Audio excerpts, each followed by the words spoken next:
Hi, this is Kalyan from Sai Solution. I welcome you all to this first episode of Homeostasis Journeys with Meenu. So, Meenu will take over these interviews with the people, those who are trying to sync their life with nature. So, I'll just include Meenu in the stream. Welcome, Meenu, and Hello, over to you. everyone. Yes, welcome to this live session. I'm Meenu, your host, and let me take this opportunity to introduce you all to what homeostasis is all about. Homeostasis is a tendency, it is mainly a characteristic or a program of nature to maintain a balance, to maintain an equilibrium. And health is nothing but homeostasis. Last year, we conducted Homeostasis, which is the first conference on nature and life in September in Bikaner, which was attended by more than 75 people, experts, and participants from all over the country. Now, this show, Homeostasis Journeys, is a live series of interviews with individuals who have changed their lifestyles for a better sense of life, and we'll try and understand their underlying philosophy and what is their new understanding that has prompted them to this change. Yeah, Meenu. So I think the first episode we can start, and the first episode the guest is Binal from Thane. I'm Yes, including yes. Binal in the stream, and I'll be leaving. I'll be available in the backstage. All the best, guys. Binal, welcome to the show. Thank you, guys. Thank you Over so to you. much. Hi, Beenal, and we are delighted to have you with us today. Thank I you, would just Meenu. like to, introduce Beenal to you all. Beenal is a homemaker, and she is a mother of a 9-year-old, and she resides in Thane in Mumbai. She engages in natural learning, and she holds deep interest in natural farming, and she's exploring life through slow traveling whenever time permits her. So I welcome you, Beenal, to this show. And we would love to Hi, Meenu. learn from you, Beenal. When did you start paying attention to your health? What did you why did you choose to make these lifestyle changes that we talk about? So, my journey in health actually started with my exploration for alternatives to education. So, the conventional education was where I was looking to challenge the status quo.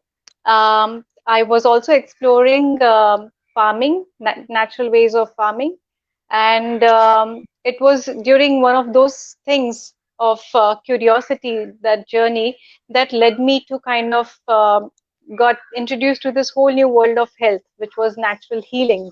So my friends, Sheetal and Suvarna, they had attended a health camp by Kalyan Sarkar of Sai Solution in Polachi. So this was about syncing life with nature, and based on the principles of pure nature cure. So that was the curiosity angle of it, which brought me to this path. The other one was more about the need. My husband, he had chronic back problem in ankylosing spondylitis, and we were exploring all options. We had tried out and exhausted all the pathies, but we were looking for a long-term solution. And it was after this particular experience of getting acquainted with the principles of nature cure that we kind of our journey really started.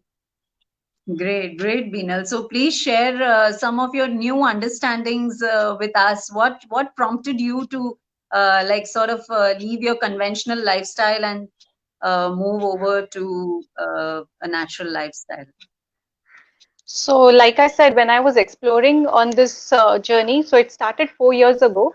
Um, I, when I was exploring natural learning, natural farming, I intuitively knew that body can heal itself. It has that capability. In fact, so much so that when I was listening to my body, I would break the fast in the morning with fruits. That was just came naturally to me just by paying heed to what the body was asking. Having said that, I when I look at it and on the hindsight of Mhm. the initial 2 years in this 4 years journey, I was still lurking in the dark because I didn't know much about how the body is functioning, why it's functioning. So I would refrain from having medicines, but I would not have a proper reason as to why certain things are happening. So I would still take herbal concoctions with a lot of Mhm. the tulsi kadha and stuff, so that I could get rid of fever. Now I don't look at fever as an enemy, but more like a friend who has come to kind of do deep cleaning inside the body. So the whole approach has changed.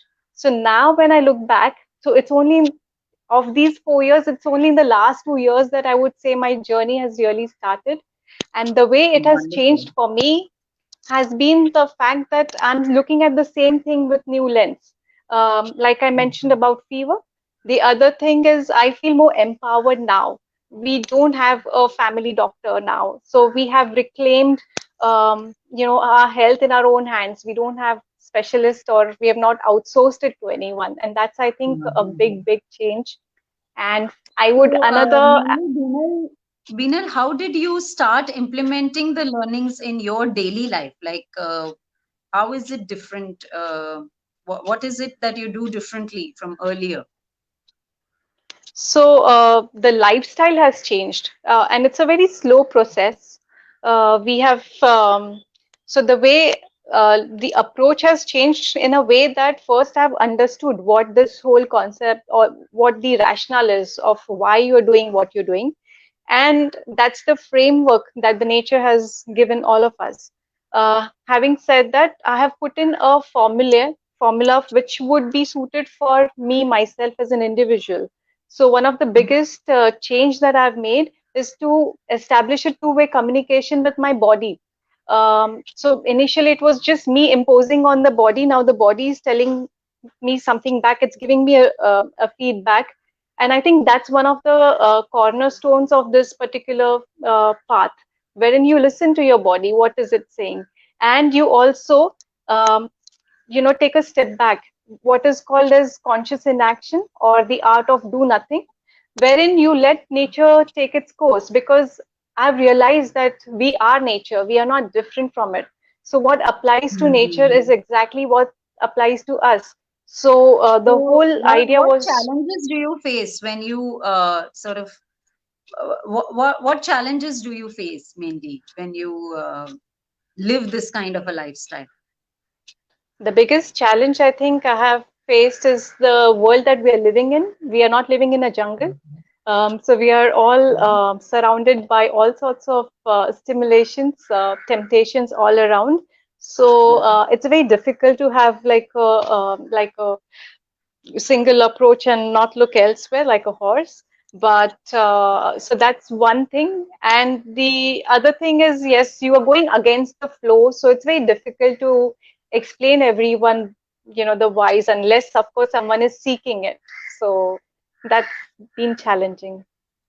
Yes, yes. So, how are you overcoming these? Like, what is your approach mainly? Um, so the whole idea is about educating whoever is interested. So Mhm. if someone is interested, I would love to share my position as to why I'm doing it. Um, because this whole path is about understanding before implementation.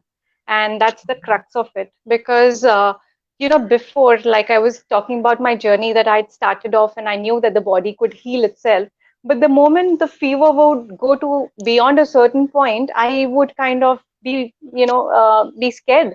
What if it escalates and happens, something happens? But now it's no So, more the yeah. Now, case. what Now is it I, now like? Yeah. so I don't have even a thermometer or any of those things to kind of check, because I trust my body that it's doing the best that it needs to do. So, the fever has gone out of the window because of this understanding, and that's the base of it. Great, Binal. So, what is the management that you opt when any kind of healing crisis situation occurs? So I look at healing crisis, which is nothing but fever, where the body's temperature rises, um, beyond 37 degrees. It's the initiative of the body, and it's because of the conservation of the energy that has happened that the body has decided to start deep cleaning. And the approach that I do have all the time is to rest on three accounts, which is physical. So lying on the bed with no activity, any physical activity, physiological, refraining from having food, because the whole idea is that if you are having a food, then you are putting that much energy in digestion, which could have otherwise have gone into the repair mode and the cleansing mode, which the body is already doing. And the third thing would be just have a mental poise, so psychological rest as well. Wonderful, Binal. So, what does your present routine look like? Can you share with us how does your day progress usually? So sure. So I would say I would start with how I retire to bed so that I can start with the Uh-huh. new day. So Wonderful. I call it a day by 9:30 at best, and I refrain from having any gadgets around. And it's more about emptying the mind before sleeping from all things. And the whole idea of starting the day would mean waking up without alarm, because the body would know when it's ready to start the day. um, and the rest of the day is synced with the movement of the sun, we being in the solar system.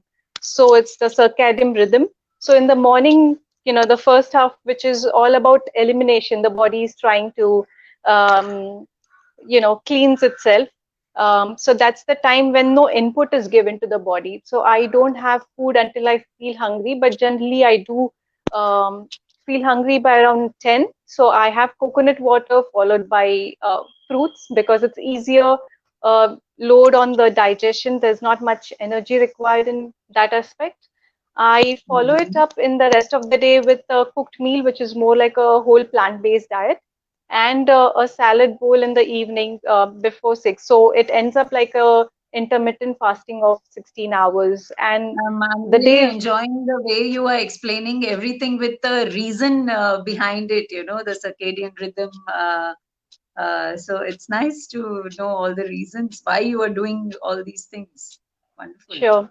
Yeah, go And the ahead. day is punctuated with, yoga in between, and once in a Mhm. while meditation, though I'm not being consistent in that aspect. So that is a very idealistic picture that you painted, Binal. But I mean, realistically, many times I'm sure it might so happen that you are not able to do all these things. So what is it then like? What are those choices which you wish you could have implemented, but you are not able to as of now? I think so. The biggest factor that I still feel that there is a huge scope of improvement, and is the psychological Mhm. arena. So I feel that I have a tendency to overthink and overanalyze, and I feel that's where I would want to do more of meditation. I would want to revive my rationality, think rationally, because that load of the mental stress would kind of not zap me of the energy. I think that's the biggest one. But Mhm. I know that I have started on the with the body, and I know that that's like the ultimate thing to reach. So that's where I feel more on the physical part. I've more or less sorted, but I think that's where I need to kind of go next. I'm glad you could figure that out, Vinal, because most of us actually don't realize where we are wanting to change. So that's nice to hear from you.